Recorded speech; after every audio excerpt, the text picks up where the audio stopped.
Wala pa si Romeo. Bakit niya po si tatay? Kitang-kita ko po nung isang gabi. Nung nanghiram po si tatay ng nebulizer. Huling beses namin manghihiram sa'yo na to.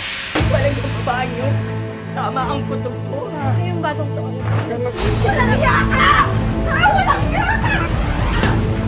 Teka lang, si Sarah! Wala akong pakialam kung mamatay ang asawa mo! Kami magbabagong taon ngayon, wala ka. Romeo!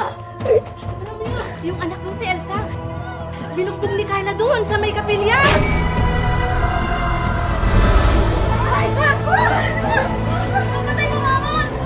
Mrs. na namatay na raw, bigla na lang nabuhay muli. Nakipagsagupaan pa raw sa babaeng lumalandi sa kanyang asawa at nananakit sa kanyang anak.